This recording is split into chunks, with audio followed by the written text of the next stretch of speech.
Boa noite. Sejam todos muito bem-vindos. Agradecemos a presença de todos e antecipadamente agradeço pela paciência, tá? Porque a palestrante é muito experiente. Mas se não for experiente, vocês vão ter paciência pela idade que ela tem. Obrigada, gente. Bom, hoje, então, nós vamos ver o capítulo 3 do Evangelho segundo o Espiritismo. Há muitas moradas na casa de meu Pai. Esse capítulo eu amo de paixão. É muito bonito. Mas eu vou falar só sobre o item 1 e o item 2. E aqui, no Evangelho de João, né? Jesus está falando: não se turbe o vosso coração.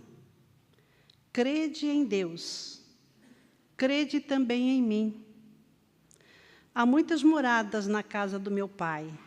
Se assim não fosse, eu vou-lhe teria dito, pois vou preparar-vos o lugar, e depois que eu me for, eu vos aparelhar o lugar, virei outra vez, e tomar-vos-ei para mim, para que lá onde estiver, estejais vós também. Então, aqui nesse trecho, a gente já observa que Jesus já começou a falar do universo, né? Do meio físico. Depois, ele fala do lugar no coração de todos nós, quando ele se refere ao lugar em que ele vai preparar para cada um de nós. Na época, ele se referiu aos seus discípulos, né? Mas é um lugar que cada um de nós deverá ocupar, de acordo com o nosso merecimento, de acordo com a vontade do Pai.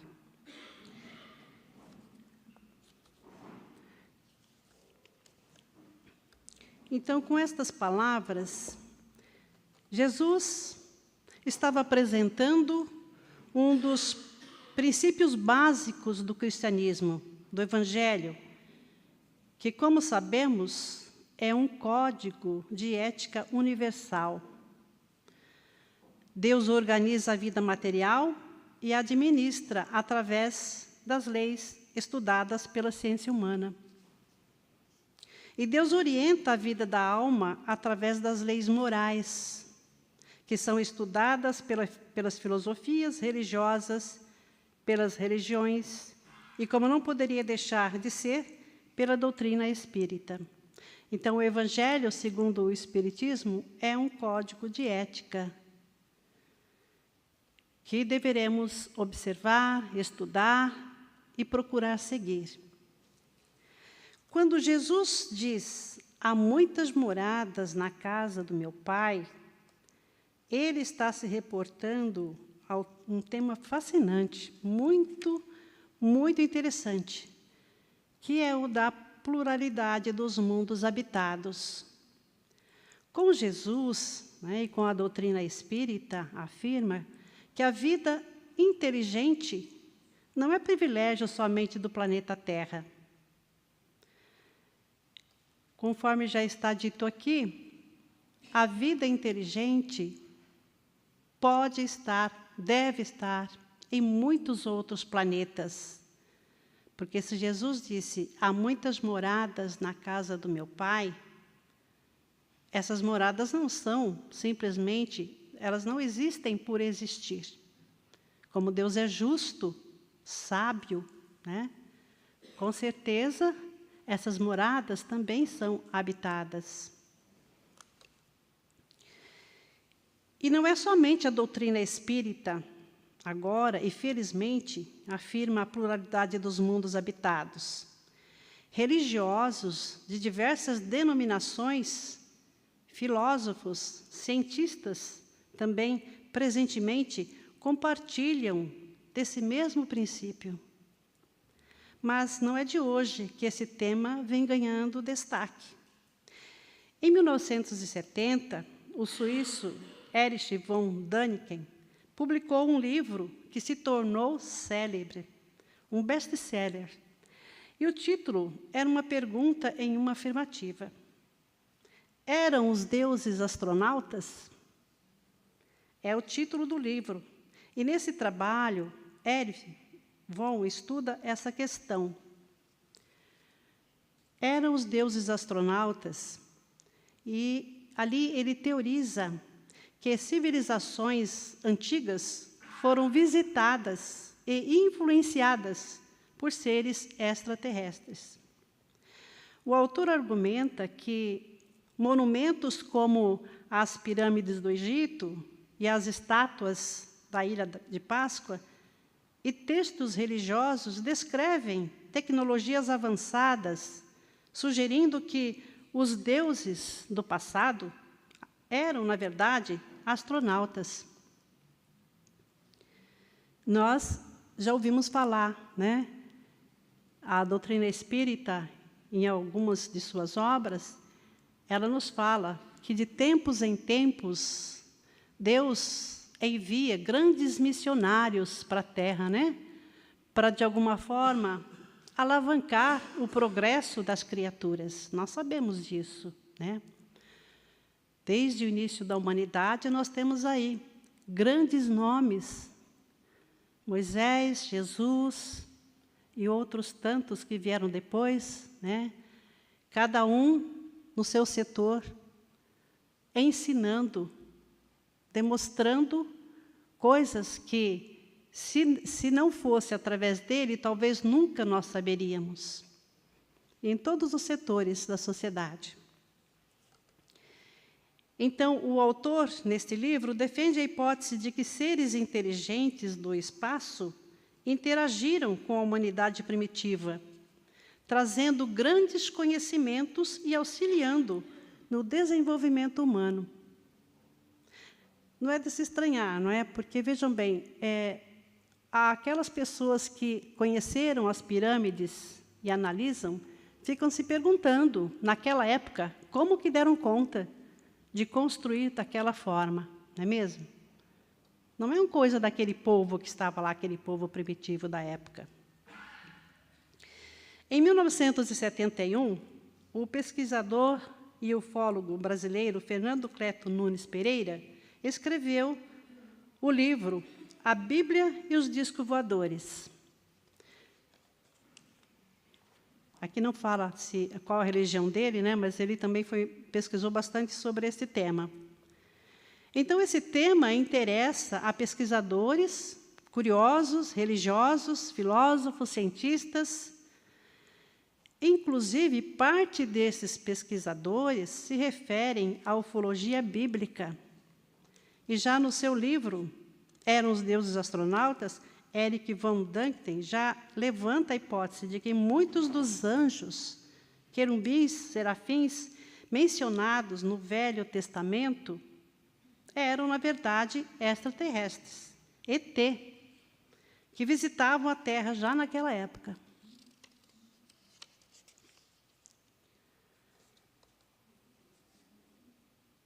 Está também no profeta Ezequiel, no Antigo Testamento, no capítulo 1, versículo 4 e 5, escreveu o seguinte. Então, um dia lá, né, ele começa a contar para os seus. Olhei, e eis que um vento tempestuoso vinha do norte, e uma grande nuvem com fogo a revolver-se, e resplendor ao redor dela. E no meio disto, uma coisa como um metal brilhante, que saía do meio do fogo. E do meio dessa nuvem saía a semelhança de 4 seres viventes, cuja aparência era a semelhança de homem.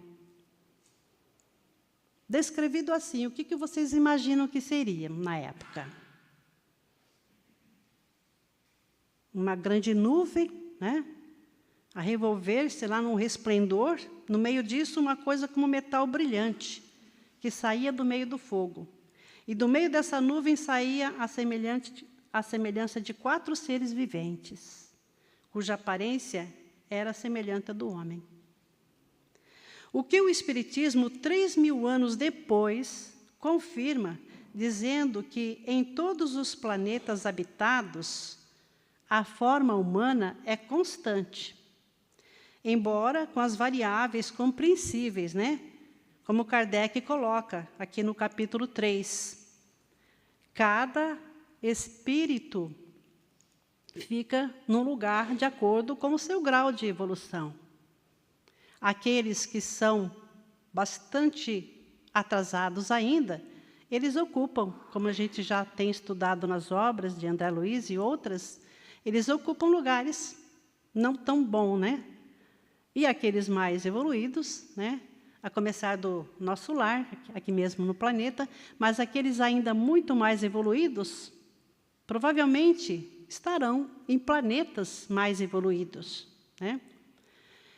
Quando eu pesquisava alguma coisa a respeito, consta na internet, eu não tive tempo de olhar a fundo, mas consta que na Revista Espírita, também não consta o ano, em Júpiter, Mozart mora em Júpiter.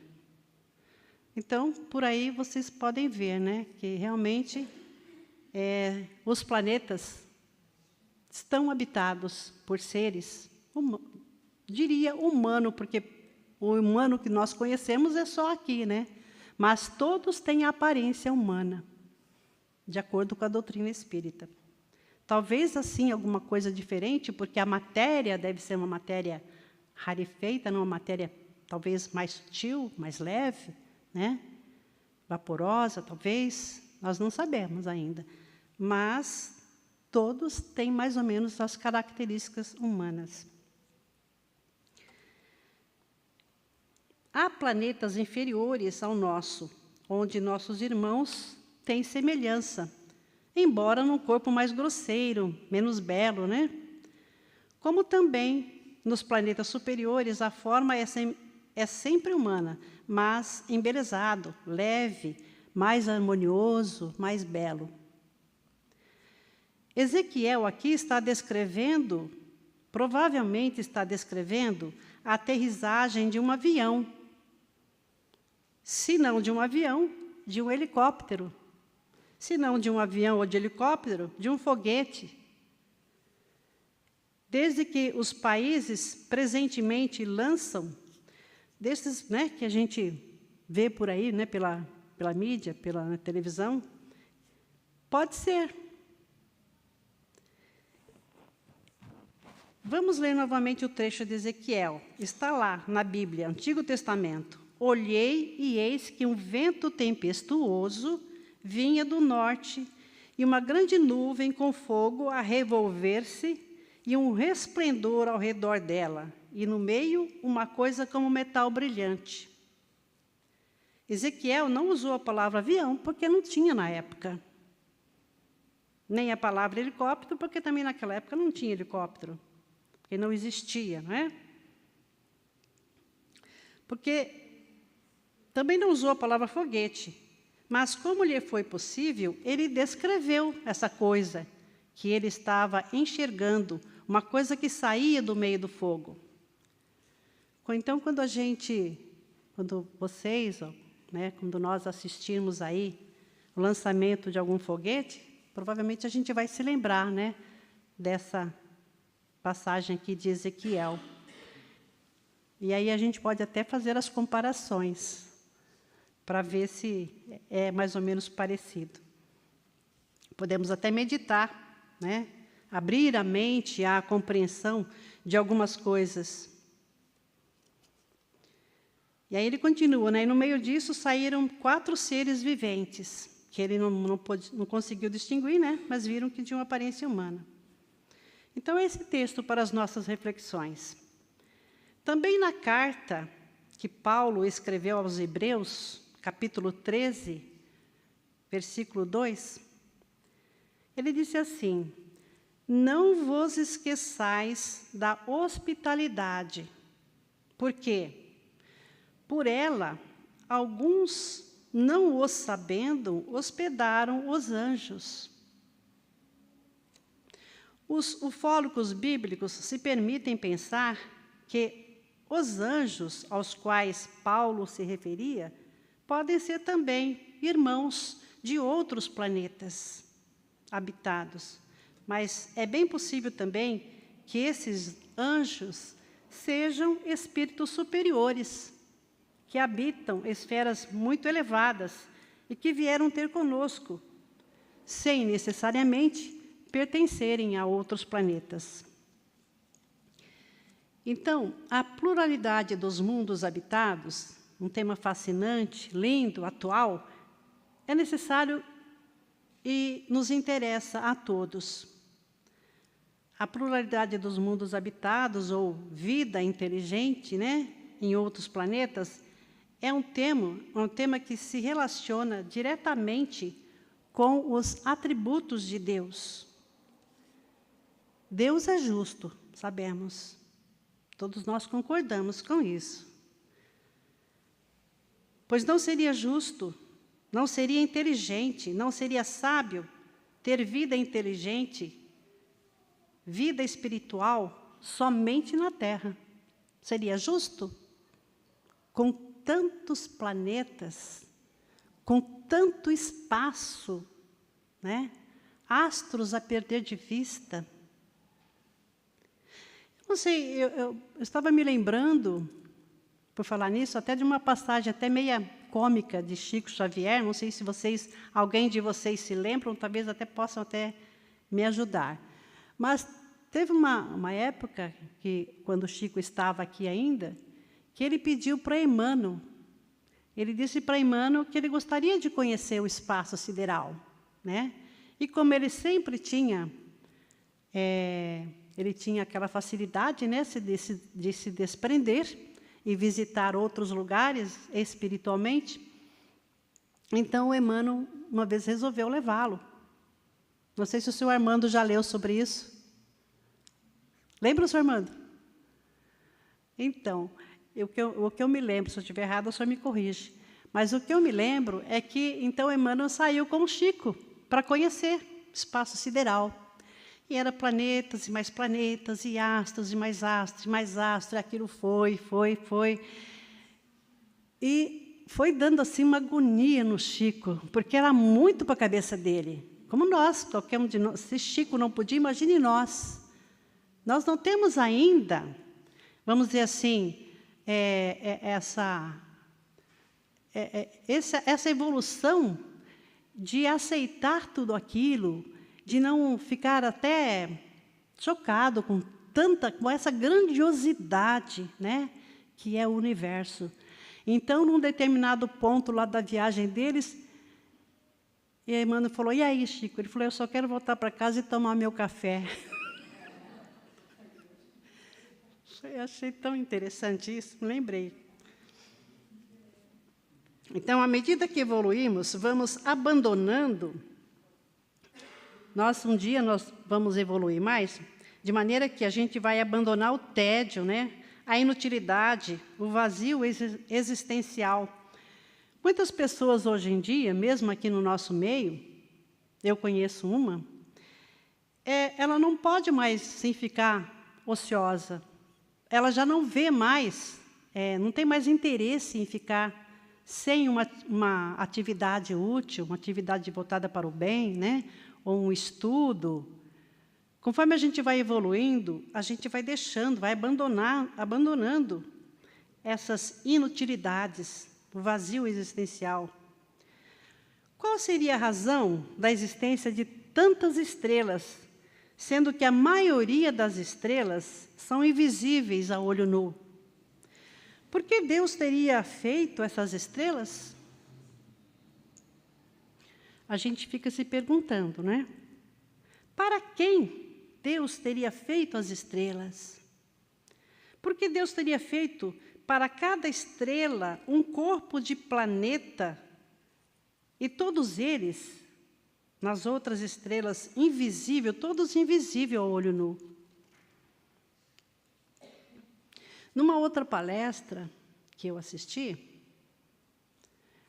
o orador Simão Pedro, ele fala, uma das perguntas, né, que fizeram para ele a respeito desse capítulo, desse item.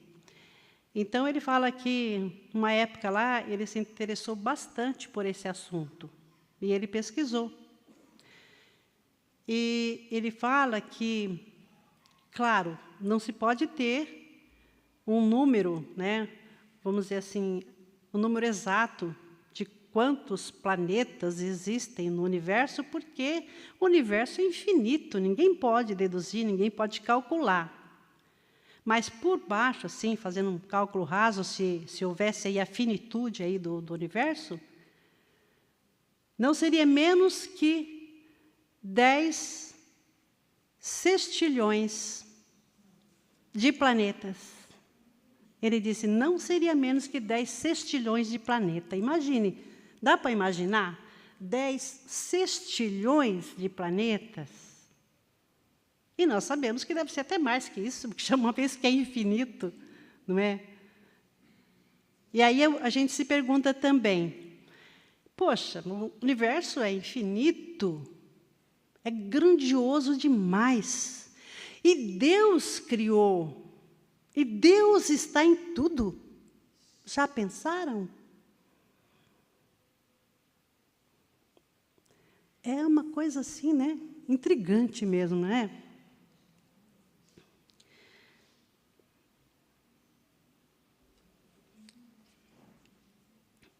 Portanto, vida inteligente em outros planetas é uma questão de inteligência, é uma questão de amor. Deus tem de sobra amor. Destacamos aqui agora que Deus tem de sobra tempo, espaço e poder, amor e sabedoria. Portanto, Deus cria filhos, gera filhos, desde sempre, e continua gerando. E continuará gerando filhos, porque espaço nunca vai faltar. E Deus continua criando planeta, lua, estrelas, sistemas, galáxias, porque espaço não falta, né? Nós estamos nesse universo habitado por uma família inabordável, né? Nossa família não tem defeito, muitas delas, né? Nós estamos onde merecemos, ou onde precisamos estar. Nós estamos nas condições que precisamos ou merecemos estar. Estamos no ambiente, na companhia que merecemos ou precisamos estar. Nós todos estamos no lugar certo, no tempo certo, com as pessoas certas, não só no que tange a esta família espiritual, mas na nossa família consanguínea. Por mais, vamos dizer assim, perturbada, né? Por mais conflituosa que ela seja, é a nossa família e é para nós. E está tudo certo.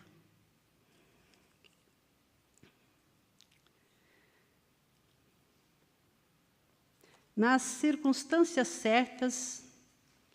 E aqui tem também uma frase do Espírito Sheila, pela psicografia de Chico Xavier, na esteira desse pensamento, dizia assim: você está no lugar certo, no tempo certo, com a pessoa certa. Se alguma coisa está errada, é com você mesmo. Não é? Se tudo está certo e continua errado, então é com a gente mesmo. No seu modo de pensar, no seu modo de agir, no seu modo de sentir as coisas. Portanto, o nosso planeta apresenta as atuais condições físicas, econômicas, sociais, morais, como reflexo das condições individuais. O planeta tem as misérias das criaturas humanas que compõem a família terrena. como a humanidade possui. A Terra possui as virtudes, as qualidades positivas das individualidades aqui radicadas. Quando criticamos o planeta, em verdade estamos criticando a nós mesmos. Veja bem, se eu fosse justa, se você fosse justo, se ele fosse justo, se ela fosse justo, se nós fôssemos justos, como que seria a nossa humanidade? Se todos fôssemos justos, teria uma humanidade justa, não é verdade? Não teríamos injustiças na Terra. Portanto, todos os macros problemas existentes no planeta são reflexos dos micros problemas que as individualidades aqui radicadas experimentam.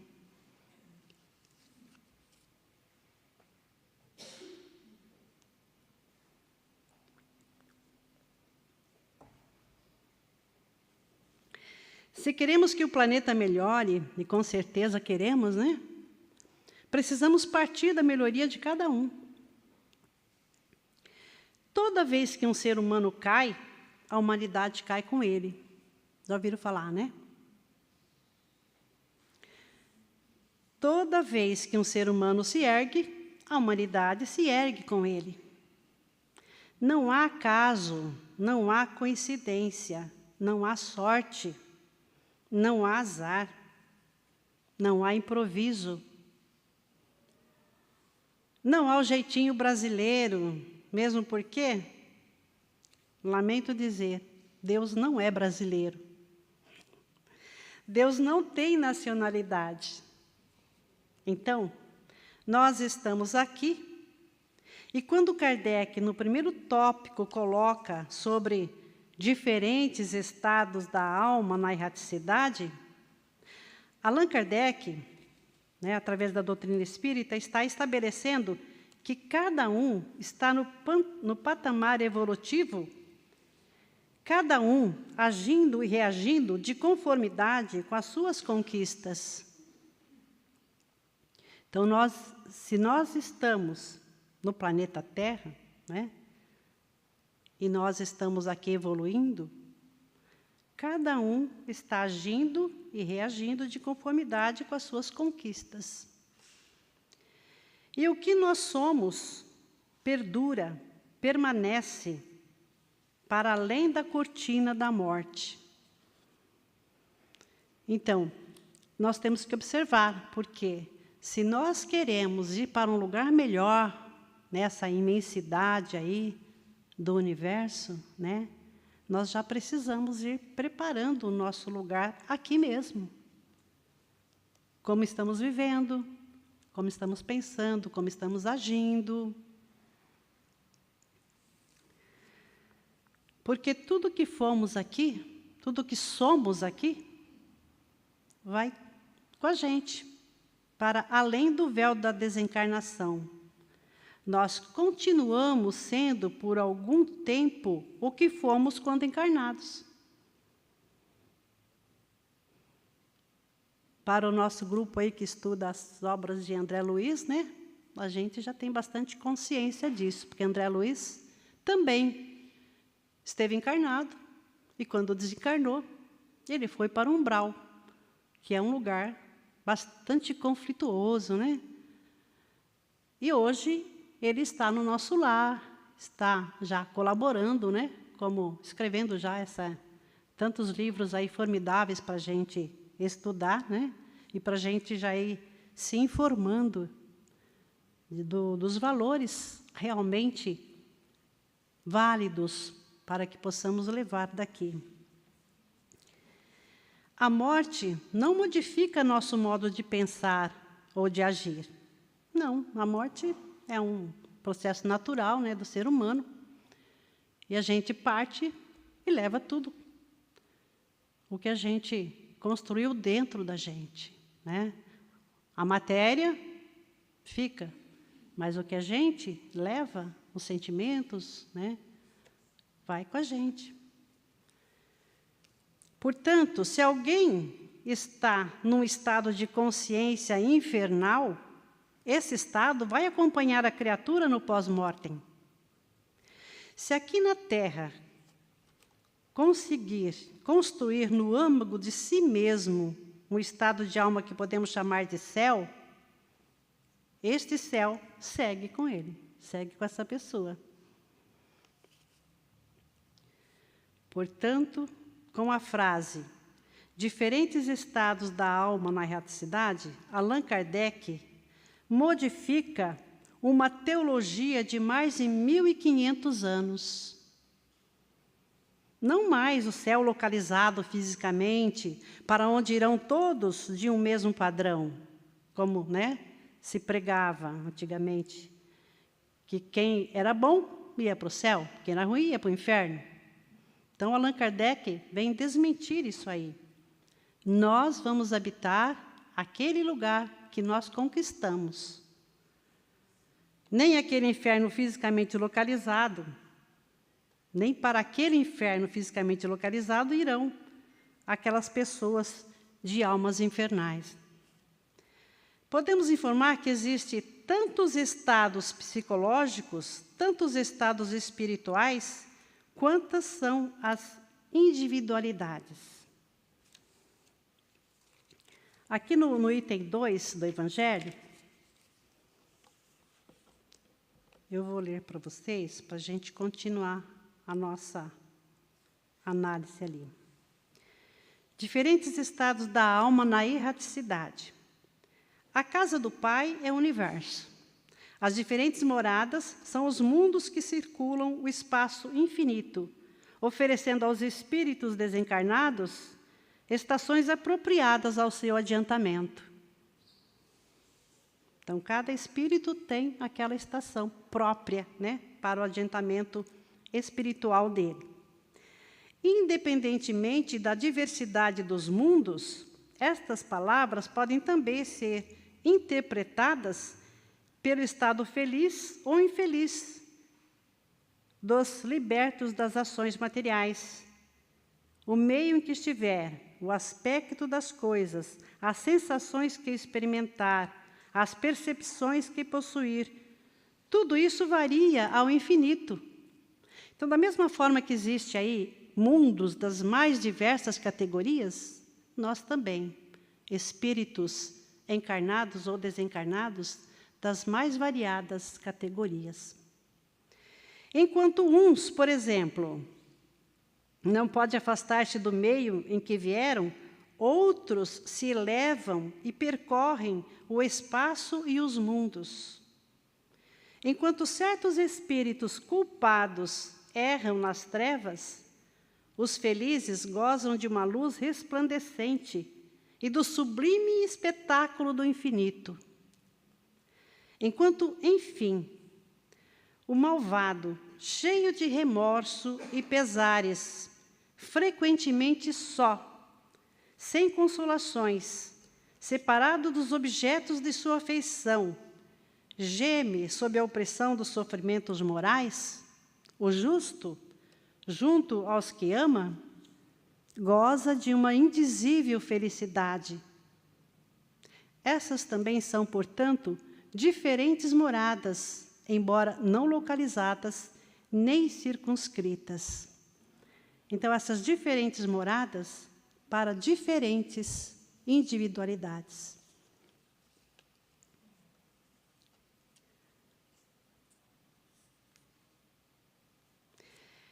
Podemos, então, informar que existem tantos estados psicológicos, tantos estados espirituais, quantas são as individualidades, porque não existem dois espíritos rigorosamente iguais. Eu posso estar num estado de felicidade. Vocês poderão também estar num estado de felicidade, mas as nossas felicidades não são rigorosamente as mesmas. Cada um é feliz com uma coisa, o outro é feliz com outra, né? Um é pouco feliz, o outro é mais feliz. Eu posso estar numa posição de desequilíbrio interior. Vocês podem estar, mas há nuances entre os nossos desequilíbrios. Não são todos iguais. Portanto, é ilusão, é fantasia, é teologia arcaica superada, que não encontra lastro no bom senso, afirmar que todos nós haveremos de ir para o céu ou para o inferno, a depender dos seus estados morais, vividos e sentidos, enquanto estiverem aqui na terra. Quem é sábio procura aprender, mas os tolos estão satisfeitos com a sua própria ignorância. Quem é sábio procura aprender, mas os tolos, os ingênuos, os presunçosos, os soberbos, estão satisfeitos com a sua ignorância. Augusto Cury, psiquiatra, afirma que todos nós pensamos, mas nem todos desenvolvemos qualitativamente a arte de pensar. Isso é verdade. Todos nós pensamos, mas muitos pensam de uma forma que não chega não consegue concluir, não consegue explicar o que está lendo, né? Pensamos todos os dias, milhares de pensamentos, mas pensamentos pobres, mesquinhos, limitados, circunscritos ao o que comerei, o que beberei, o que vestirei hoje. Muitos de nós se ocupam somente disso, né? Almoça, eu conheço uma pessoa que ela acaba de almoçar e fala: o que será que eu vou comer agora no jantar? Tem essas pessoas. Então,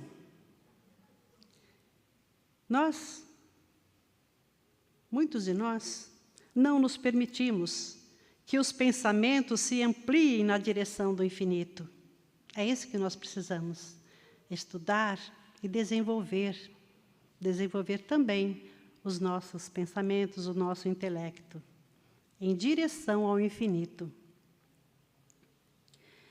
E, para terminar, agradecendo a paciência de todos, deixamos aqui algumas recomendações de Emmanuel, do livro Justiça Divina, capítulo 1. Agradece, assim, o lugar de prova em que te situas.